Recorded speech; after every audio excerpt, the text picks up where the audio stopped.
السلام علیکم ورحمۃ اللہ وبرکاتہ۔ معزز سامعین، آج ہم کھیرے کے بارے میں گفتگو کریں گے۔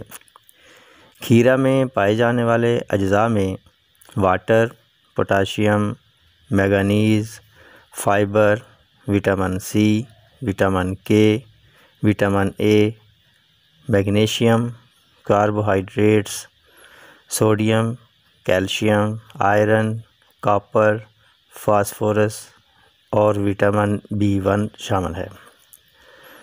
فائدوں میں کھیرے میں 95% پانی ہوتا ہے جو جسم میں پانی کی کمی کو پورا کرنے میں مدد دیتا ہے۔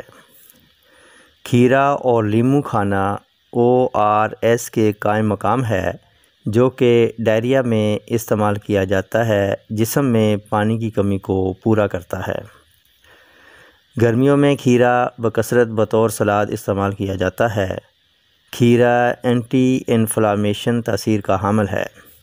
کھیرا چونکہ سرد تر مزاج رکھتا ہے، اس لیے بیرونی سطح پر لگانے سے جلد کی سوزش، خارش اور ورم کو ختم کرتا ہے۔ سورج کی تپش جلد کے جس حصہ پر اثر انداز ہوئی ہو وہاں کھیرا لگانے سے راحت میسر آتی ہے۔ کھیرا میں موجود وٹامن کے ہڈیوں کی صحت کے لیے بہت ضروری ہے۔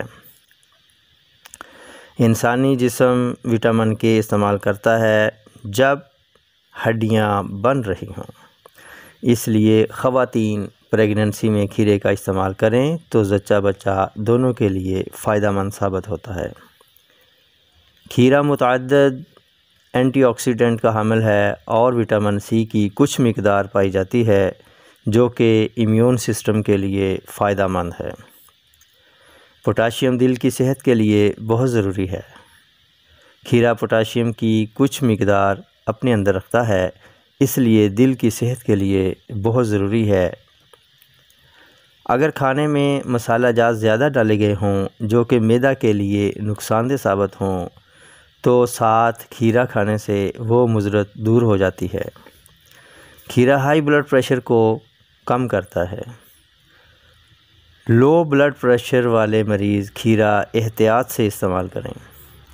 کھیرا قبض رفع کرنے کے لیے مفید اثرات رکھتا ہے کیونکہ اس میں فائبر پایا جاتا ہے۔ کھیرا میں فیٹ نہیں ہوتی، اس لیے وزن کم کرنے کے لیے استعمال کیا جا سکتا ہے۔ کھیرا دماغی طاقت اور یادداشت قوی کرنے کے لیے معاون ثابت ہوتا ہے۔ کھیرا گردوں میں پتھری بڑھنے کے عمل کو روکتا ہے کیونکہ یہ مضر بول تاثیر بھی رکھتا ہے۔ کھیرا روزمرہ زندگی میں جسم کے لیے ضروری پانی کی مقدار کو پورا کرتا ہے۔ گویا کہ کھیرا اینٹی آکسیڈنٹ کا حامل ہے۔ کھیرا ہائیڈریشن کو پروموٹ کرتا ہے۔ کھیرا ویٹ لاس کرتا ہے۔ کھیرا بلڈ شوگر کو لو کرتا ہے۔ کھیرا کئی وٹامنز اور منرلز کا حامل ہے۔ انہی الفاظ کے ساتھ اپنی معروضات کو سمیٹتا ہوں، پھر ملیں گے اگلی ویڈیو میں ایک نئے ٹاپک کے ساتھ۔ تب تک کے لیے اجازت چاہوں گا۔ السلام علیکم ورحمۃ اللہ وبرکاتہ۔